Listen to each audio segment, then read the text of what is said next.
자, 시작하겠습니다.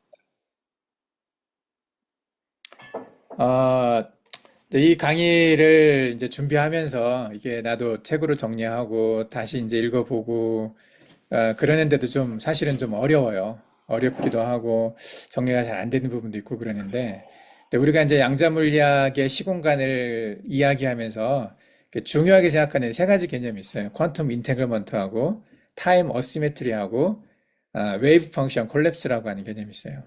이 세 가지 개념을 이해를 하면 시간과 공간에 대해서 우리가 기존에 가지고 있던 뉴턴이안 패러다임에 의한 시공간, 절대 시간, 절대 공간 이것을 조금 이렇게 벗어나서 다른 걸 볼 수 있는 눈이 좀 열릴 거라고 생각을 해요. 그래서 우리 머릿속에 이제 아주 꽉 잡혀 있는 게 절대 시간, 절대 공간이기 때문에 이 절대 시간과 절대 공간을 우리가 진리처럼 알고 있었거든요. 그게 진짜라고 생각을 해서 이것에 벗어난 이야기를 하면 좀 신비주의다, 뭐 샤머니즘적이고 뭔가 이게 오컬트적인 걸로 생각하는 그런 경향이 있어요. 왜냐하면 절대 시간과 절대 공간을 과학이라고 생각을 해왔거든요. 그렇게 배워왔었고 학교에서. 그래서 이것을 벗어난 이야기를 나는 이제 양자물리학적인 시공간에 대한 이야기를 10여 년 전부터 계속해서 생각하고 다시 듣고 생각하고 이렇게 해왔기 때문에 절대 시간, 절대 공간에 대한 이 개념들이 좀 깨졌어요. 조금은. 그럼에도 불구하고 아직도 나는 그 생각이 없지는 않거든요. 절대 시간, 절대 공간을 어떻게 이걸 넘어서 이 양자물리학적인 시공간의 개념을 이해를 할까? 이것에 대한 고민이 좀 있어요. 그래서 지금 내가 느끼는 것하고 여러분들이 느끼는 것은 다를 수밖에 없거든요.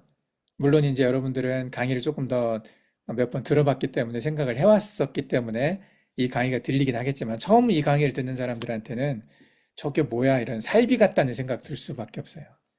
그래서 양자 물리학을 이야기할 때 많은 사람들이 사이비의 과학 또는 양자의학을 이야기하면 사이비의학. 사이비란 단어가 무슨 단어인지 알죠? 또 유사과학, 유사의학. 이게 과학인 것 같지만 과학이 아닌 조금 이렇게 오컬트적인 이렇게 그런 좀 미신 같은 이런 느낌으로 사람들이 받아들이고 있거든요. 지금도 많은 사람들이. 근데 이 퀀텀 인테글먼트나 이 타임 어시메트리, 뭐 웨이브 펑션 콜랩스 이것을 이해를 하면 아 이것도 과학이구나, 이것도 상당히 논리적이구나 이런 생각을 하게 되면서 시간과 공간에 대한 어떤 그동안 가지고 있었던 이 꽉 내 머릿속에 있었던 그 개념들이 좀 깨지게 될 거예요. 그러고 나서 성경을 바라보면 성경의 단어들이 다르게 보이기 시작을 해요, 이제. 특히 이제 그 히브리어 원어를 가지고 이제 보면은 이 사람들이 그것을 썼을 때 하나님께서 감동으로 성령의 감동으로 이 그런 단어를 선택하게 하셨을 때 왜 그랬는지에 대한 이해가 되기 시작을 하고 그러면서 이렇게 번역본에 대한 어떤 한계를 많이 느끼게 돼요. 예. 한국어 번역, 영어 번역, 뭐 벌게이트 번역이나 라틴어 번역 이런 것들이 다 한계가 있구나. 킹 제임스 번역도 한계가 많이 있었구나. 왜냐하면 번역하는 사람들의 지식과 그 사람들이 가지고 있던 경험 이런 것들이 한계가 있었기 때문에 단어 선택에 의해서 그 단어 선택들이 적합하진 않았구나 이런 생각들을 하게 되거든요. 그래서 히브리어 원어를 다시 보면서 이제 하나님께서 가지고 계셨던 시간 공간에 대한 어떤 개념들을 조금 이렇게 이해하다 보면 이 성경이 더 은혜롭게 와닿는 것 같아요. 아 이렇게까지 이런 의미를 가지고 이 성경이 쓰여졌구나 하는 것들이죠. 그중에 이제 우리 저번에 양자 그 뭐야 퀀텀 인테그먼트에 대한 얘기를 잠깐 했어요. 그림을 통해서 얽혀져 있다는 얘기, 타임 스핀업, 스핀다운 이야기를 했는데 엮여져 있다는 거죠. 어쨌든 아무리 거리가 떨어져 있어도 이렇게 인테글먼트 되어 있다, 얽혀져 있는 이 양자를 가지고 있는 그 두 지역과 시간, 이게 공간과 시간에 상관없이 이게 얽혀져 있으면은 그 사건이 동시에 일어나는 거다 이야기를 했어요. 그렇죠? 뭔 말인지 잘 이해를 못하지만 어쨌든 그러면서 이제 예수님께서 십자가 달려 죽으신 그 사건이 내가 그것을 인지한 순간에 일어난 거라는 얘기를 했잖아요. 나한테는. 그죠? 2000년 전이 아니라 2000년 전 이스라엘에서 있었던 그게 아니고 지금 나한테 내가 그것을 받아들였을 때 그 일이 일어난 것이라는 얘기를 했어요. 그게 퀀텀 인테그먼트와 타임 어시메트리와 웨이브 펑션 콜랩스가 동시에 일어난 거예요. 사실은 그게. 대표적인 예가 그거예요. 예수 그리스도를 내가 영접하는 그 순간에 대한 거. 그중에 이제 퀀텀 인테그먼트에 의해서 타임 어시메트리가 있는 건데 그것도 어시메트리란 말은 비대칭적이다. 우리가 알고 있는 시간은 일정하잖아요. 딱 톡트멀하게 가잖아. 닉 세컨드 60개가 모여서 60세컨드 되면 1미니트. 1미니트가 60개 모이면은 원 아워가 되죠. 시간이 되죠. 예, 그리고 시간이 24개 모이면은 24시간에서 하루가 된단 말이죠. 그래서 세컨드에서 시작하는 또 뭐 미리세컨드나 더 아주 깊은 아주 작은 단위까지 이제 내려갈 수 있어. 어쨌든지 간에 이 시간이라고 하는 것은 딱 정확하게 있다고 생각을 하거든요. 그죠? 그게 이제 시메트리거든요. 타임의 시간의 대칭성인데 여기 이제 어시메트리 하면은 대칭이 아니다라는 거죠. 깨져 있다는 거죠. 그래서 시간은 정해져 있는 게 아니라는 거예요. 이게. 그래서 더 나아가면 시간은 없다. 시간은 있긴 있는데 흐르는 시간이 없다는 거지. 시간은 흐르지 않고 그냥 어, 있는 거죠. 예, 공간처럼. 그게 이제 무슨 말인지 잘 이해가 안 될 텐데 어쨌든 어, 성경에 이제 그와 비슷한 이야기가 나와 있는 것이 이제 베드로서 3장 8절에 보면 사랑하는 자들아 주께서는 하루가 천년 같고 천년이 하루 같다 이야기를 했어요. 예, 시메트릭하지 않다는 얘기예요. 대칭적이지 않다. 이게 빠르기도 하고 느리기도 하고 있기도 하고 없기도 하고 뭐 이런 느낌에 그래서 우리가 가지고 있는 정확하게 가는 어떤 이런 타임 우리가 시계를 보면은 쟤는 똑같이 가잖아요 늘 같은 시간 뭐 이렇게 근데 그런 게 아니라는 거죠 시간이 그래서 시간은 현대 물리학적 개념으로 따지면은 내가 옆에 이제 그림 이렇게 표현을 해놨는데 흘러가는 시간은 존재하지 않는다 시간은 흐르지 않는다 과거 현재 미래는 없다 는 거죠. 하나님의 개념에서는. 하나님의 양자물리학적인, 그래서 하나님의 시간의 개념은 양자물리학적인 시간의 개념에 가까워요. 똑같다고 말하기는 어렵지만 거기에 가깝다고 볼 수가 있죠. 그래서 우리가 하루가 천년 같다, 천년이 하루 같다는 이것이, 우리가 잠시 느끼게는 그 시간의 느낌만 가지고 말하는 경우가 있어요. 재밌는 일을 할 땐 되게 빨리 가. 근데 내가 아프고 괴로운 시간 너무나 안 가. 어제 이제 우리 그 설리가 그 얘기를 하더라고요. 설리가 우리 수술을 받고 나서 뇌수술 받고 나서 중환자실에 한 5일 정도 있었거든요. 중환자실에서 할 수 있는 게 아무것도 없잖아요.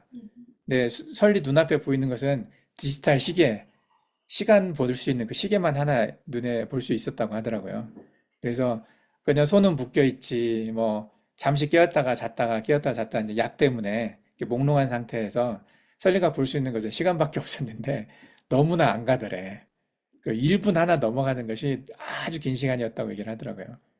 재밌게 느끼는 시간들은 너무 빨리 가잖아. 근데 그것은 빨리 가고 늦게 가고 하는 것은 이게 느낌인데 나의 느낌으로 그건 이해가 되죠. 그래서 우리가 천년이 하루 같고 하루가 천년 같다라고 있는 하나님의 이 시간에 대한 표현을 그렇게 받아들였단 말이지. 어, 너무 재밌을 땐 천년이 금방 가버리고 어떤 때는 하루가 천년까지 너무 길게 느껴지고 근데 이게 아니라는 거야. 그렇게 느낌만 가지고 말한 게 아니에요. 주께는 하루가 천년 같고 천년이 하루 같다는 이 말은 시간이 없다라는 거죠. 어시메트리하다는 거지. 과거와 현재와 미래가 있는 그런 일정한 방향으로 흘러가는 시간이 아니라는 거예요. 예, 흘러가지 않는다라는 뜻이죠. 이게 흘러간다고 생각을 했어요. 처음에는 예, 시속 1000km 속도로 가다가 나중에 시속 1km로 가고 이런 식의 어떤 개념인데 그게 아니라는 거죠. 그래서 하나님께는 이 구절이 이렇게 시간의 비대칭성을 나타내며 시간이 우리의 개념과 다르다, 다르게 흐른다 이렇게 표현을 했지만 다르게 흐른다라는 표현 중에는 흐르지 않는다 이 표현이 들어가 있는 거죠. 우리가 흐른다고 생각을 하지만 예. 그래서 하나님의 시간은 흘러가지 않는다는 거죠. 그래서 현재와 과거와 미래가 동시에 존재한다. 우리가 저번에 잠깐 봤어요. 이게 뭐였었죠? God, who is, who was, who is to come예요. 과거에도 있었고 현재도 있고 미래도 있는 그런 이것은 그분한테는 과거와 현재와 미래가 없다라는 것과 같은 거죠. 예. 자, 이제 이 의미가 우리가 정확하게 이해하기는 어렵지만 이제 인탱글먼트, 어시메트리, 웨이브 펑션 콜랩스를 같이 이해를 하면 조금 더 나을 것 같아요.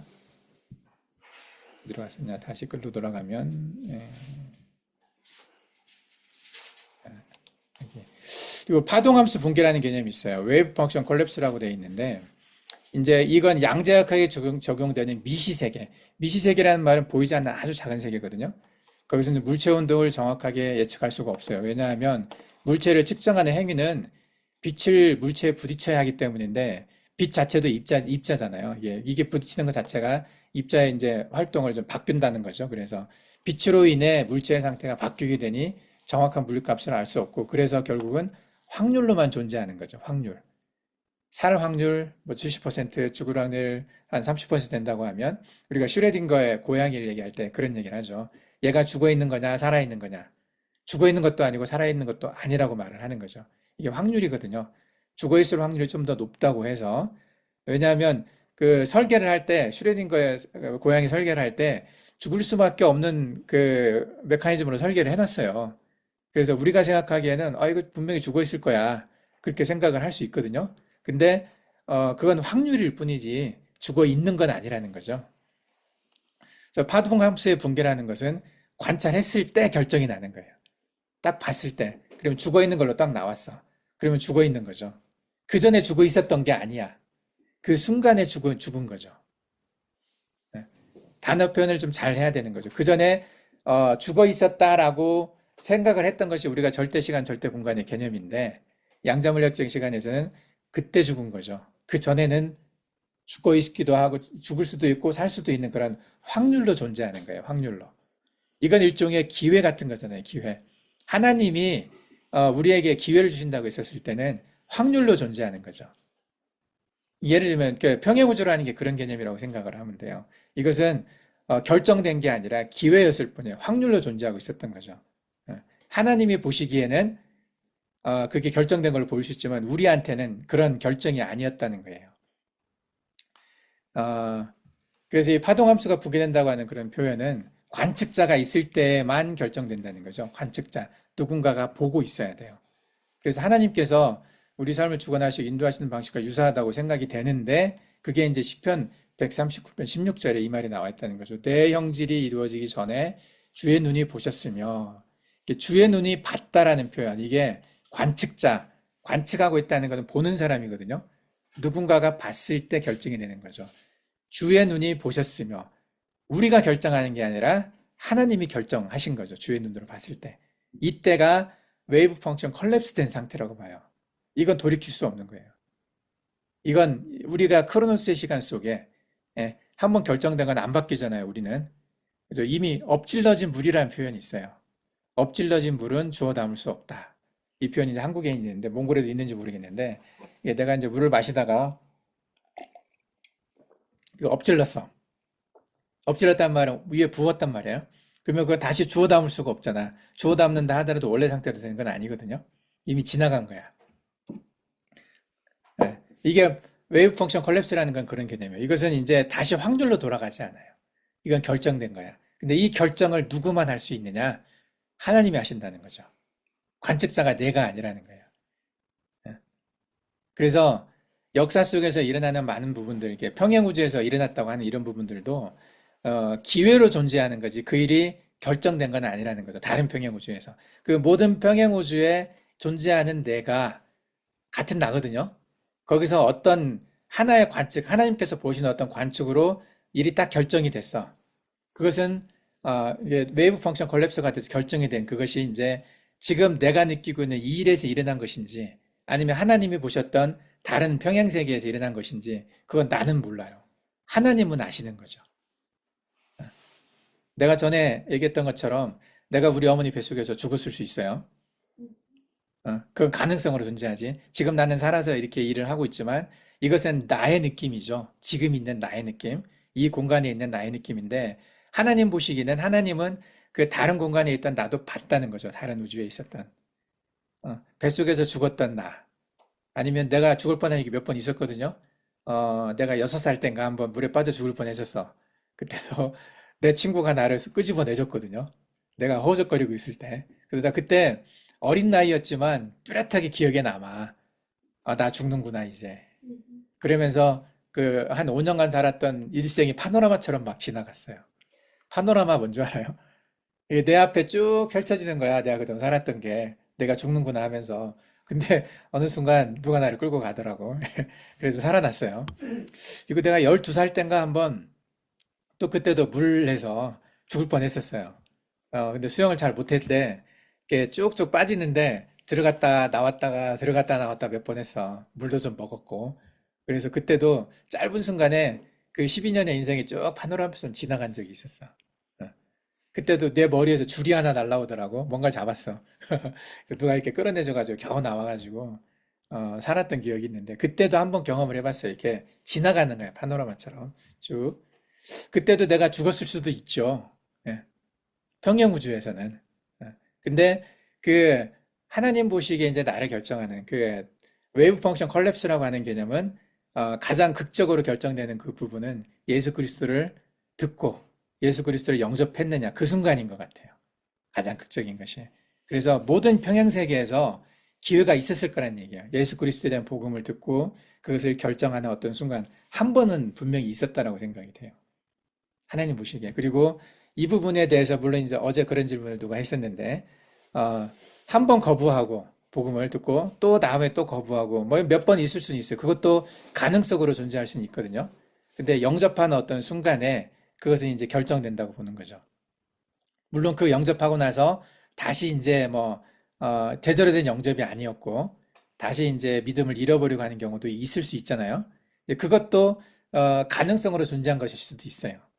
어쨌든 그 모든 결정은 하나님이 봤을 때 그 한 번의 결정이 있었다는 거죠. 웨이브 펑션 콜랩스라는 개념을 내가 보는 게 아니라 주의 눈이 보셨다는 거죠. 예. 그래서 주의 책에 다 기록이 되었어요. 그것이. 주의 책에 기록된 것은 가능성이 아니죠. 그죠? 주의 책에 기록되어 있는 것은 확률이 아니에요. 확률이 아니라 어? 컬랩스 된 거, 웨이브 펑션 컬랩스로 이미 결정이 된 그 일들이 기록되어 있는 거죠. 예. 그래서 이 구절은 하나님께서 우리의 모든 날들이라고 원어에는 표현되어 있어요. 모든 날이라고 되어 있는데 물론 이 날이라고 하는 개념 안에 복수의 의미가 있잖아요. 니구두로가 아니라 여러 날들이 이것도 다 그냥 우리가 날이라고 표현을 해요. 그렇죠? 그래서 날이라는 표현 안에 우리 단어 한국어 날 안에도 복수적인 개념이 있긴 해요. 복수로도 쓰고 단수로도 쓰고 하는데 이 히브리어 원어에서 이 날은 복수 개념이 있어요. 그래서 우리의 모든 날, 우리의 모든 시간들을 주관하고 계신다는 거죠. 예. 그래서 파동함수의 붕괴처럼 하나님께서 우리의 삶을 통해 구체적인 계획, 이 하나님이 우리 삶을 통해 이루어졌던 그 계획들은 이 파동함수 붕괴를 통해서 일어나는 비가역적인 이런 것들을 통해서 이제 이루어 가신다는 거죠. 이해가 돼요? 어렵죠? 예. 우리 보리길 얼굴 보니까 이해되는 것 같기도 하고 아닌 것 같기도 하고 생각해봐 이제 생각해서 이 퀀텀 인탱글먼트하고 타임 어시메트리하고 웨이브 펑션 콜랩스가 이제 어떤 의미를 갖는지 그래서 계속 이게 내가 AI를 놓고 이제 이쪽을 정리해 달라고 AI한테 얘기를 했을 때 AI가 계속해서 성경 구절들을 이 세 가지 방향으로 정리를 하더라고요. 퀀텀 인테글먼트, 타임 어시메트리, 웨이브 펑션 콜랩스 이걸 가지고 계속 정리를 하는 걸 봤어요. 그러면서 이 성경 구절도 얘가 정해준 건데 이제 내가 좀 보강을 했죠. 이런 것들 이제 다른 웹사이트에 있는 내용들 좀 보고 나서 이제 내가 보강을 한 내용들이긴 한데 이걸 주의 눈이 보셨으며 이걸 딱 결정을 해서 그래서 내가 이거 가지고 다시 질문을 했어요. 예, AI한테 이 시편 139편 16절에 나와 있는 주의 눈이 보셨으며와 웨이브 펑션 콜랩스와의 관계에 대해서 이게 그걸 증명하는 거냐 이렇게 물어봤더니 얘도 그렇게 얘기를 하더라고요. AI도 그게 맞다고 하면서 그래서 어쨌든 성경에서도 하나님께서 시간과 사람의 삶을 주관하는 방식에 대해서 여러 가지 구절을 통해 이해할 수 있는데 여기를 이렇게 보고 나니까 주의 눈이 보셨으며를 웨이브 펑션 콜랩스라고 하는 이 단어와 연결시켜 가지고 이 개념을 설명한 사람이 과거에 있었는지 모르겠어요. 나는 다른 사람한테 듣고 한 건 아니거든. 이 말씀을 보고 나서 이게 이거구나라고 생각을 해서 내가 이제 아예 다시 질문을 하고 AI가 이제 그 답을 하는 과정에서 내가 봤던 게 틀리지 않겠구나라는 생각을 했거든요. 그래서 나는 이 퀀텀 인탱글먼트와 타임 어시메트리와 웨이브 펑션 콜랩스로 이어지는 이 평행 우주적인 어떤 양자 물리학적인 시간 공간의 개념들을 이렇게 정리를 하면서 이게 틀리지 않았다는 생각을 하는 거죠. 현대 물리학의 결론도 이건 크리스찬이 쓴 말이 아니거든요. 하나님을 아는 사람이 쓴 말이 아니에요. 그냥 과학자가 쓴 말인데 흘러가는 시간은 존재하지 않는다. 이 말은 여러분들이 유튜브 찾아보면 엄청나게 많이 나와요. 시간은 존재하지 않는다는 개념으로. 우리가 알고 있는 시간은 존재하지 않는다는 거죠. 우리가 알고 있는 시간은 흐른다라고 생각하는 이 개념의 시간이 아니라는 거죠.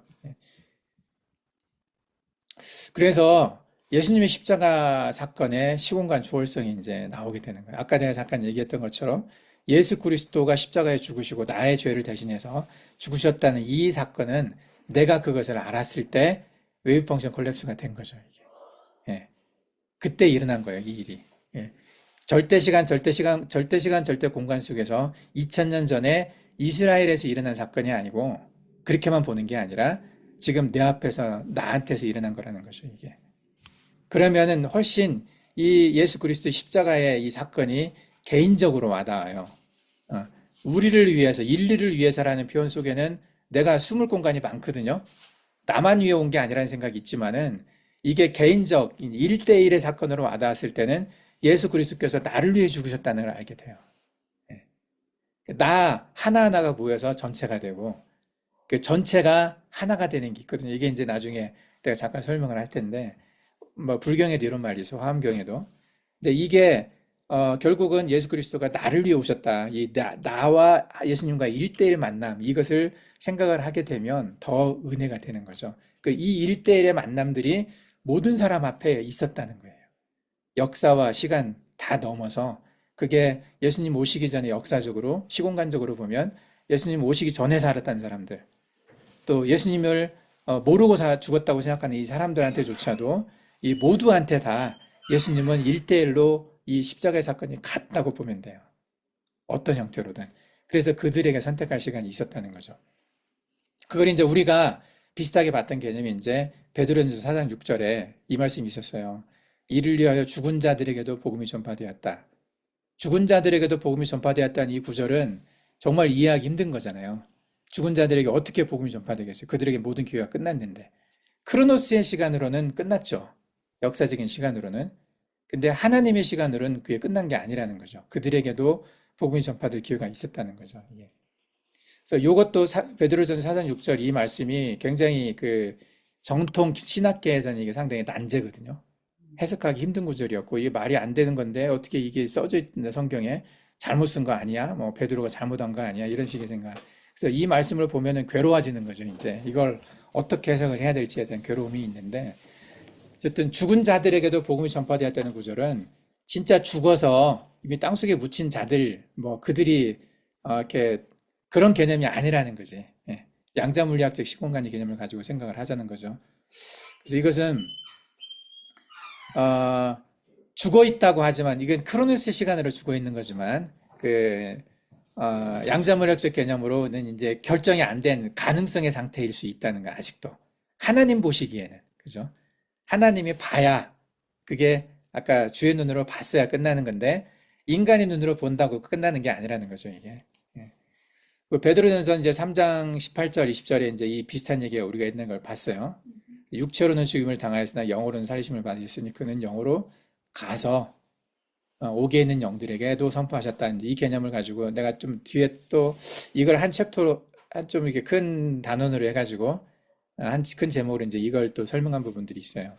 어쨌든 이것도 이 시간에 양자물리학적 시공간의 개념을 생각할 때 이건 이 크로노스의 시간이지 하나님의 시간 개념은 아니라는 거죠. 이게 아니 저기 하나님의 시간으로 보면은 다른 기회를 말하고 있는 거라고 볼 수가 있어요. 이미 죽어 있다고 생각한 영들, 이미 옥에 갇혀 있어서 이미 결정이 됐다라고 생각한 크로노스의 시간으로는 결판이 난 건데 하나님 보시기에는 그러지 않다는 거죠. 그래서 이들에게 다시 기회가 간 거죠. 기회가. 어떤 식의 기회인지 우리는 정확히는 모르지만 어쨌든 하나님이 보시기에 충분한 또 인간들이 보기에도 변명할 수가 없는 충분한 기회를 주었다는 생각을 할 수가 있어요. 이제 이사야 61장 1절에 우리가 옥에 갇힌 영들이 이 옥이란 표현이 뭐냐? 이것은 실제로 이 옥이라고 하는 개념을 크로노스의 시간으로만 생각하면 이미 죽어서 땅에 묻혀서 수월에 가 있는 지옥에 가 있는 존재라고 생각을 했단 말이죠. 그 옥이라는 말이 감옥처럼 생각을 했는데 그게 아니라 이사야 61장에 보면은 여기도 옥에 갇힌 포로된 자들, 예, 갇힌 자들에 대한 이게 노임을 선포했다라는 표현이 있어요. 이게 이 표현에 이 표현과 우리가 이 3장 18절에 있는 베드로전서 3장 18절에 나와 있는 옥에 있는 영들에게 같은 영이라는 거죠. 이들에게도 선포가 된 거라는 거죠. 이게 죄에 갇혀 있는 영들. 예, 옥이라는 것이 이제 죄에 스스로 가두어서 스스로가 자유롭지 못한 이제 그런 존재. 실제 어떤 창살이 있고 뭐 이렇게 육체적으로 넘어갈 수 없는 어떤 그런 갇힌 그런 게 아니라 영이 갇혀 있다는 표현이죠. 이건. 그런 개념으로 보면 어, 이게 연결되어 있다는 걸 알 수가 있어요. 양자무력적 시공간의 개념으로. 그 유다서 14장 16절에 보면은 이것도 이제 에녹이 예언을 하면서 이르되 보라 주께서 수만의 거룩한 자와 함께 임하셨나니 주께서 여기서 주를 우리가 예수 그리스도로 보잖아요. 수만의 거룩한 자와 함께 임하셨다. 무사람을 심판하사 심판하는 그 장면들을 이야기를 하죠. 모든 경건하지 않는 자에 경건하지 않게 행한 모든 경건하지 않는 일과 또 경건하지 않은 죄인들이 주를 거스르는 모든 완악한 말들이나요. 그를 정죄하려 한다는 말이 있어요. 이게 에녹이 살아있던 시대에 예수 그리스도를 수많은 사람과 함께 임한 것을 봤다는 얘기는 시공간을 넘어서 예수 그리스도께서 뭔가를 하셨다는 거잖아요. 그게 베드로전서 3장 18절과 유다서 61장 1절과 이사야서 61장 1절과 유다서 14장 16절이 연결돼서 생각을 하다 보면 이게 스토리가 돼요. 서로 굉장히 떨어져 있고 서로 다른 사람이 했던 말이지만 서로 다른 역사적 배경과 환경에서 했던 말들이지만 이 말들이 연결해서 보면 이 하나님이 하시는 일들이 연결이 된다는 거죠. 스타일이. 그리고 이게 양자물리학적인 시공간 개념으로 이게 웨이브 펑션 콜랩스라는 것이 우리가 알고 있는 지금 이 땅에서 살고 있는 게 역사적인 시간 속에서만 일어나는 게 아니라는 걸 알 수가 있어요. 이게 무슨 말인지 자 나중에 또 생각을 해보시고 그래서 우리가 이 말에 대해서 이제 많이 고민하는 것 중에 하나가 넷플릭스 드라마 얘기를 한 적이 있어요. 넷플릭스 드라마 지옥이라는 것에서 보면 생후 5일 된 신생아에게 천사가 나타나서 내가 너를 지옥으로 데려간다는 장면이 있었거든요. 그럼 신생아는 그때까지만 해도 지옥이라는 드라마 안에서도 그런 말이 있었어요. 더 거룩하게 살아라. 왜냐하면 거룩하게 살지 않았기 때문에 죽는 거다. 지옥 간다. 이렇게 말을 해왔거든요. 그 교단에서. 그 교단 이름이 뭔지 모르겠는데, 기억이 잘 안 나는데, 어쨌든 그 무슨, 하여간 거기서 그런 식으로 해왔는데, 그래서 죄를 짓는 사람들만 지옥에 가니까 착하게 살아라.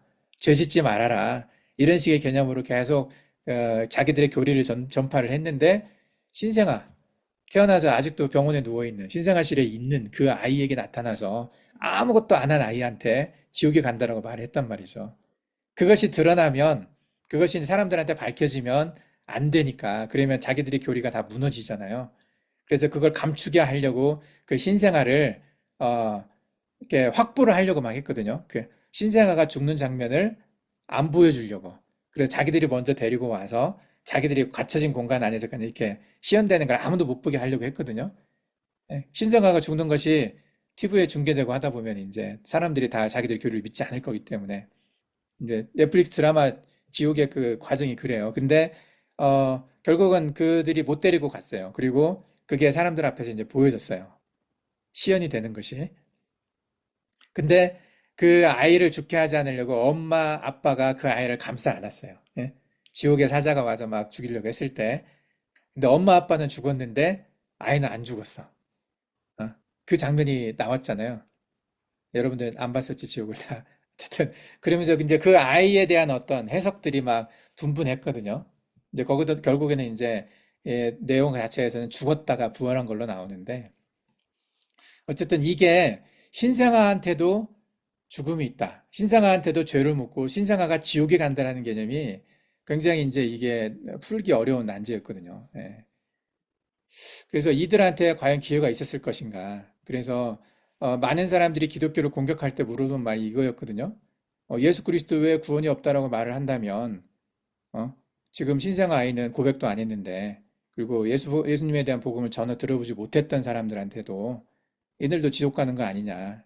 예, 그것에 대해서 많은 고민이 있었다고 그랬죠. 그래서 예전에 빌리그레함 목사님이 인터뷰에서 그 얘기를 할 때, 그런 뉘앙스로 말을 했단 말이에요. 그, 복음을 들어보지 못한 자들에게도 구원이 있을 수 있다라고 말을 했거든요.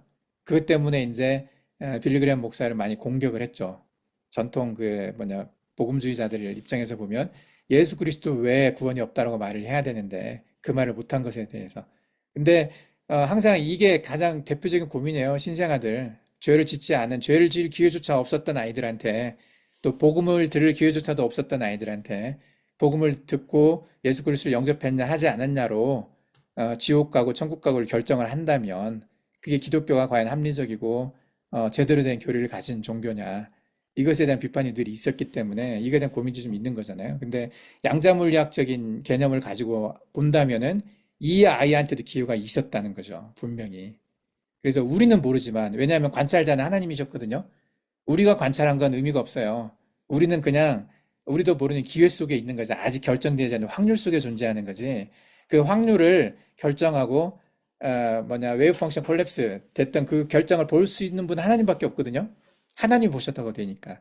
그러니까 하나님이 그걸 보시고 결정했다는 거죠. 이 신생아의 다른 평행우주, 다른 상황을 보고 이 아이에게 기회가 있었을 때에 그 기회를 줬었을 때 예수 그리스도 복음을 듣고 영접을 했느냐, 그건 하나님만 아시는 거잖아요. 우리가 알 수 있는 건 아닌데 어쨌든 그 결정이 있었기 때문에 하나님은 계속해서 성경 속에서 말씀을 하신 거예요. 예수 그리스도 외에는 다른 길이 없다는 걸 강조를 하신 거거든요. 자신 있게 여러 번 얘기하셨잖아요. 그러니까 우리도 우리가 보기에는 어땠을지는 그건 상관이 없어요. 우리가 결정권자가 아니기 때문에 하나님은 분명히 기회를 주셨을 거라는 거죠.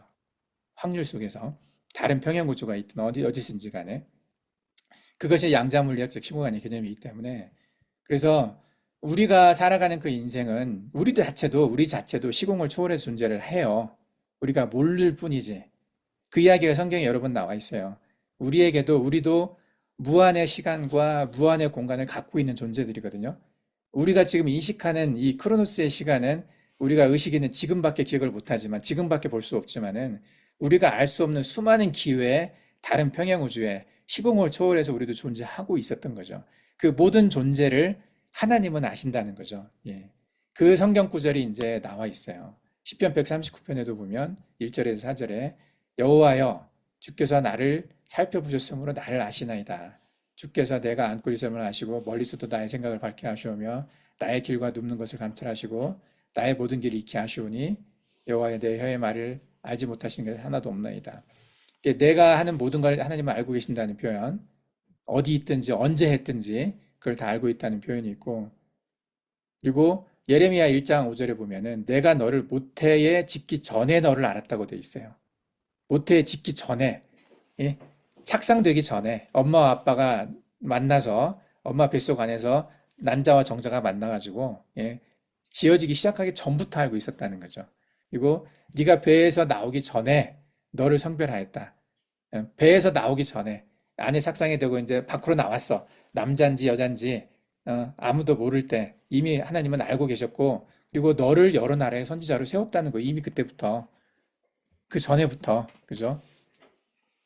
우리가 알고 있는 시간, 우리가 살았던 그 역사적인 시간은 큰 의미가 없어요. 하나님께서는 우리가 알고 있는 거 말고 그 이전부터 알고 계셨고 그 이전에 이미 결정을 했어요. 하나님의 시간으로는, 그죠? 현재, 관거, 미래가 없는 분이시기 때문에. 이것도 마찬가지죠. 복음도 마찬가지죠. 이렇게 하셨기 때문에 우리가 복음을 언제 들었느냐, 우리의 시간은 하나님의 시간과는 다르다는 거죠. 우리가 보기에는 이 아이는 생후 5개월밖에 안, 5일밖에 안 돼서 죽었고, 그러니까 복음을 들을 수 있는 기회도 없었고 죄를 지을 수 있는 기회도 없었지만 하나님은 이미 그 아이의 모든 걸 알고 계셨기 때문에 그 아이를 선택할 수 있었고, 아니면은 그 아이가 또 지옥에 갈 수도 있었고, 우리는 모르죠. 왜냐하면 하나님은 이미 그 전에 그 아이의 모든 걸 알고 있었다는 거죠. 그 아이가 어떻게 살 것인지, 어떻게 살았는지, 앞으로 어떻게 살 것인지 다 모든 걸 알고 있었다는 거죠.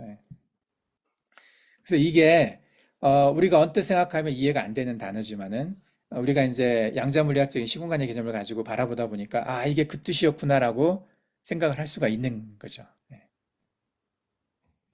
자, 나중에 더 생각을 해봅시다.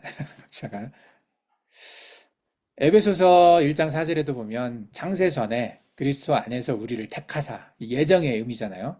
창세 전에 그리스도 안에서 우리를 택하사라는 얘기는 아무것도 안 한 우리를 택했다는 그런 의미가 아니거든요. 창세 전에 이미 우리가 어떤 일을 할지 다 알고 계셨다는 거잖아요. 그게. 그래서 창세 전이라는 이 단어 자체가 큰 의미가 있는 건 아니에요. 하나님한테는. 하나님은 과거, 현재, 미래를 그 속에 갇혀 있는 분이 아니기 때문에. 예. 그래서 이런 표현들이 이제 여러 군데에 있어요. 창세 전에 우리를 이미 알고 계셨고, 그리고 그래서 우리도 이미 하나님의 개념으로는 창세 전에 우리가 이미 존재하고 있는 거죠. 이 세상을 만들기 전부터. 그죠? 우리가 어머니, 아버지, 내가 1900, 우리 생년월일을 생각하면 그때 딱 나왔냐? 그게 아니라는 거지. 이미 그 전부터. 우리의 생년월일은 크게 중요한 게 아니라는 거예요. 하나님 보시기에는. 그죠? 그 전에 우리를 이미 택했고, 알고 계신데, 이게 예정론이었다 보니까, 근데 하나님의 시공의 개념을 가지고 예정을 하신 것이지, 인간의 시공의 개념을 가지고 예정한 건 아니거든요. 우리는 살아봐야 알아. 그래서 하나님의 입장에서는 예정이고요. 인간의 입장에서는 예정이 아니에요. 다 살아봐야 아는 거죠. 그래서 알미니안주의가 얘기한 것도 맞고 칼빈이 말한 것도 맞아요. 예, 칼빈이 말한 것은 하나님의 시공의 개념으로 말한 거고 알미니안은 인간의 시공의 입장에서 말을 한 거예요. 3차원적인 어떤 우리가 가지고 있는 한계 속에서 크로노스의 시간이죠. 카리오스의 시간의 예정과 크로노스의 시간의 예정은 다른 개념이거든요. 그래서 여기에서 누가 맞다 틀리다 싸울 필요가 없는 거예요. 둘 다 맞아. 어느 각도로 받느냐에 따라 달라지는 거기 때문에. 예. 그래서 결론적으로 성경 구절은 하나님께서 시간과 공간을 초월하여 우리를 아시고 계획하셨음을 나타냅니다. 양자물리학적 시공간 개념을 통해 인간의 존재와 하나님의 섭리를 새로운 시각으로 이해할 수가 있어요. 양자 얽힘은 하나님과 우리의 영적 연결을, 시간 비대칭성은, 타임 어시메트리는 하나님의 영원한 계획을, 그리고 웨이브 펑션 콜랩스, 파동함수 붕괴는 하나님의 선택과 구원이 시공간을 초월해 확정되었음을 의미합니다. 확정이라고 되어 있죠. 파동함수 붕괴는 확정이에요. 예. 시간 비대칭성은 계획이 있는 거고, 그리고 양자 얽힘은 우리와 영적으로 연결되어 있다는 걸 알려주는 거죠. 그래서 이게 퀀텀 인탱글먼트와 타임 어시메트리와 웨이브 펑션 콜랩스가 함께 적용이 되는 거예요. 이게 타임 안에. 근데 우리가 가지고 있는 우리의 한계는 이거밖에 보이지 않아요. 파동함수 붕괴밖에 보이질 않아. 결정된 거. 크로노스의 시간 속에서. 이것만 있는 거 아니에요. 이제 이 타임 어시메트리와 퀀텀 인테그럴먼트를 함께 생각을 해야 그래야 시간 전체가 보이는 거예요. 하나님의 시간이. 시간과 공간이. 그래서 이걸 같이 이해를 했으면 좋겠다는 생각이 들어요. 자, 여기까지 하고 좀 쉬었다가 그 다음에 죽음에 대해서 한번 생각을 해보겠습니다. 자, 지금까지 했던 얘기, 이 예수 그리스도의 십자가 사건이 시간과 공간을 넘어서 모두에게 같다라는 것을 우리가 이제 이해를 할 수가 있을 것 같아요. 그죠? 예. 자, 여기까지. 질문이 더 있으면 조금 이따 합시다. 예. 결론 어쨌든 그렇다는 거예요. 예수 그리스도의 십자가의 사건은 모두에게 같다. 모두에게 다 기회가 있었다. 그리고 모두가 자기의 의지를 가지고 결정했었던 그 순간이 있었다는 거죠. 하나님 보시기에는. 그래서 불공평하지 않아요. 예. 복음을 들어보지 못한 자, 또 복음을 들을 기회가 없었던 자, 이건 없었다는 얘기죠. 하나님의 시간 개념 속에서는. 누구에게나 다 있었어요. 그래서 예수 그리스도 외에 다른 구원의 방법이 없다라는 것을 모두한테 적용할 수 있다는 거죠. 전혀 불공평하지 않다는 거예요. 그게 공평했던 거예요. 공정했던 거고. 예. 마치겠습니다.